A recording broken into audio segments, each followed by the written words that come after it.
The engineer froze. "You want to put what on this arrangement?" Michael didn't blink. The control room at Hitsville, USA smelled like coffee and old recording tape. Two things that meant long nights and longer debates. But nobody expected a debate from the kid in the corner. Not today. Not after 3 weeks of layering strings, horns, and vocal harmonies into what the production team called the tightest Jackson 5-track we've ever cut. Michael sat cross-legged on the leather couch, headphones draped around his neck, eyes locked on the massive mixing board. He was 10 years old, maybe 11. The kind of age where most kids were thinking about recess, not whether a song needed rhythmic punctuation in the chorus. The playback had just finished. Silence filled the room, the kind that comes right before someone says that's a wrap. But here's what the producer didn't know yet. Michael wasn't nodding. He was calculating. "Play it again," he said. "Just the chorus."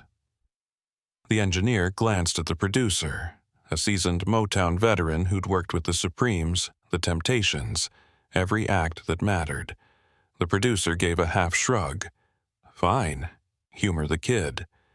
The tape reels spun backward with that familiar mechanical whine, then forward again. The chorus bloomed through the speakers, lush, orchestrated, every frequency balanced to perfection. Strings swelled, horns punched on the 2 and 4. The vocal blend was flawless. Michael tilted his head, listening, not to what was there, to what wasn't. "It needs hand claps," he said. The room didn't laugh, it just went still. The kind of still that happens when someone says something so unexpected that your brain needs a moment to process whether you heard it right. "Hand claps?" The producer leaned forward. "Michael, we have a full horn section. We have strings. We have 4-part harmony. You want to add hand claps?" "Yeah." Michael stood up, walked to the center of the room. "Right here." He clapped twice, clean and sharp, right on the rhythm. "In the chorus, every time." The engineer looked at his notes. The arrangement was already dense, borderline overstuffed. Adding something as raw and simple as hand claps would be like putting a crayon drawing in a gallery of oil paintings. That's what he thought. That's what they all thought. But wait, notice what just changed in the room. The producer didn't say no. He said, "Why?" Michael didn't hesitate. "Because right now it's perfect." But perfect sounds finished. If we add the claps, it sounds like people are in the room with us, like they're part of it. It was the kind of answer that stops an argument before it starts. Not because it's loud, but because it's true. The assistant engineer, a guy named Gerald who'd been threading tape for 6 months and hadn't said 10 words in any session, broke the silence. "I mean, we could try it, just to hear." The producer exhaled through his nose. A long, slow exhale that meant he wasn't convinced, but also wasn't ready to shut the door. "One take, we'll record it, we'll hear it, and then we'll decide." Michael smiled, not a smug smile, a smile that said he'd already heard it in his head, and he knew. 15 minutes earlier, the session had started at 2 p.m. The Jackson 5 had been in and out all week, tracking vocals in shifts between school and rehearsal. Motown didn't stop for childhood. Childhood happened in the margins. This particular song, a mid-tempo groove about young love and summer nights, had been workshopped for months. The corporation, Motown's in-house production team, had crafted it with the precision of a Swiss watch. Every element served a purpose. Every transition had been tested. The label was counting on it for the next single. By the time the final vocal takes were done, the track was already being called a future hit.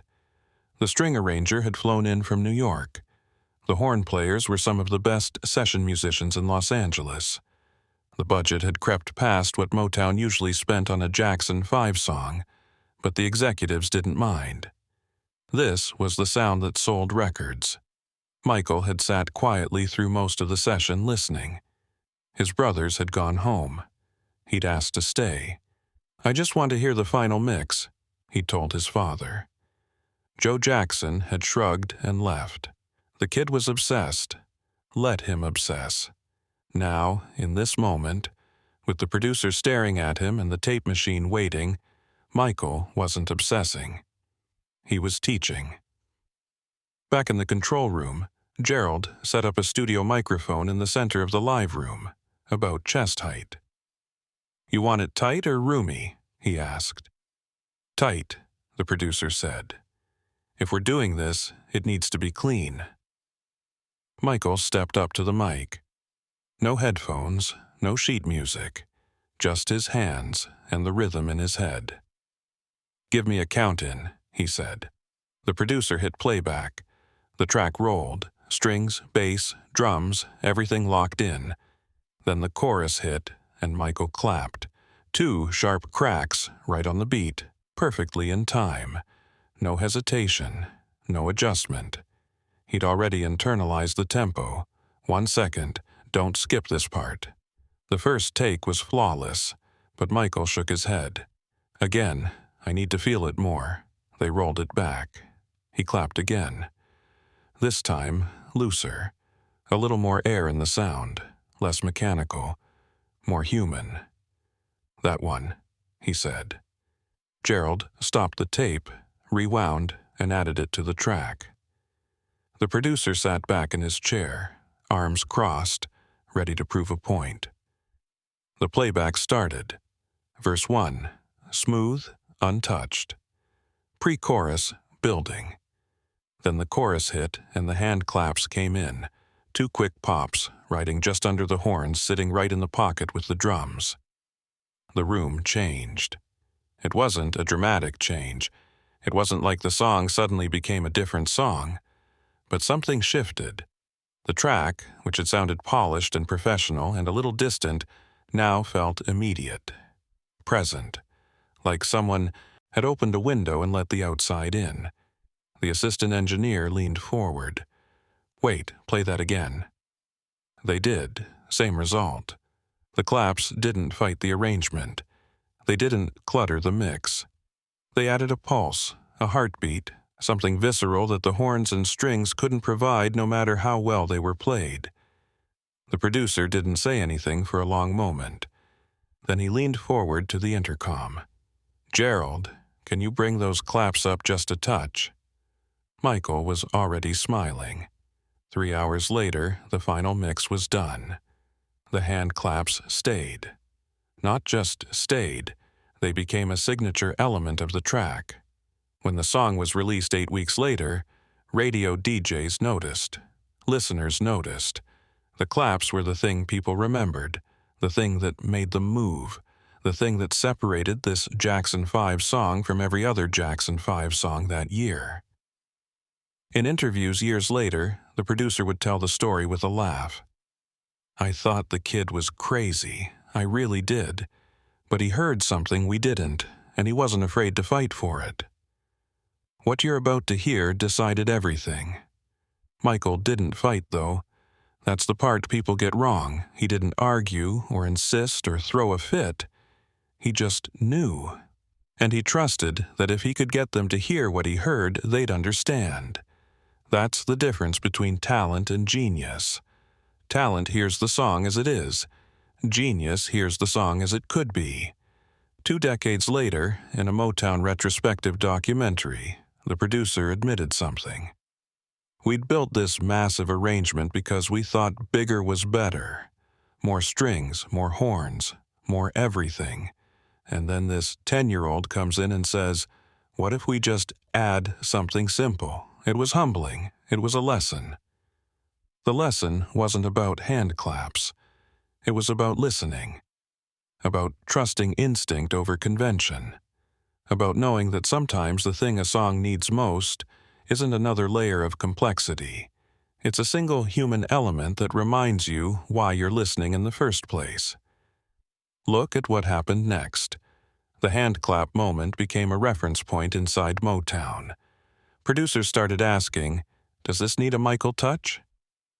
Engineers began leaving space in arrangements, not filling every frequency, not polishing every edge. The idea that simplicity could coexist with sophistication, that raw could live alongside refined, it spread. Michael never mentioned it. He moved on to the next song, the next session, the next idea. But the people in that room never forgot. The tape still exists somewhere in the Motown archives, the original mix without the claps and the final mix with them. A before and after. A case study in what happens when you let instinct lead. Remember that hand gesture? Here's why it mattered. In a building full of professionals, people who'd spent decades learning their craft, who'd worked with legends, who knew every trick and technique, a child walked in and heard something they couldn't. Not because he was smarter, not because he had more training, but because he hadn't learned to ignore the simple answer yet. Adults complicate. Children clarify. Michael's request wasn't about showing off. It wasn't about proving he belonged in the room. It was about serving the song. That's what made it powerful. That's what made it stick. The final version of the track, the one with the hand claps, went on to chart. It didn't hit #1, but it didn't need to. It became a favorite, a deep cut that musicians and producers studied. The claps became a texture that other Motown acts borrowed. You can hear echoes of that choice in dozens of songs that came after. And every time someone asks, how did a 10-year-old convince a room full of professionals to change a finished arrangement? The answer is the same. He didn't convince them. He just made them listen. Years later, when Michael was recording Thriller, Quincy Jones told a story in the studio. He was talking to the session musicians about dynamics, about knowing when to add and when to subtract, and he mentioned the hand claps. Michael's been doing this since he was a kid, Quincy said. He knows that a song doesn't need everything, it just needs the right thing. Someone asked, "What's the right thing?" Quincy smiled. "Whatever makes you feel it." The tape kept rolling. The session continued. But for a moment, everyone in that room thought about a 10-year-old in a Motown studio standing in front of a microphone, clapping his hands twice and changing the way a song breathed. That's not just a story about music. That's a story about trust, about instinct, about the courage to say, I hear something different, even when the room is full of people who've heard it all before. And if you've ever had a moment like that, a moment where you knew something, felt something, heard something that no one else did, you know exactly what Michael was fighting for. Not perfection, connection. The hand claps weren't the star of the song. They were the thread that pulled you in, the thing that made you lean closer, nod your head, feel like you were right there in the room when it was recorded, because you were. That's what Michael understood. Every listener is in the room. Every listener is part of the song. And if you can make them feel that, even with something as simple as 2 claps on the beat, you've done something that no amount of orchestration can do. You've made them move.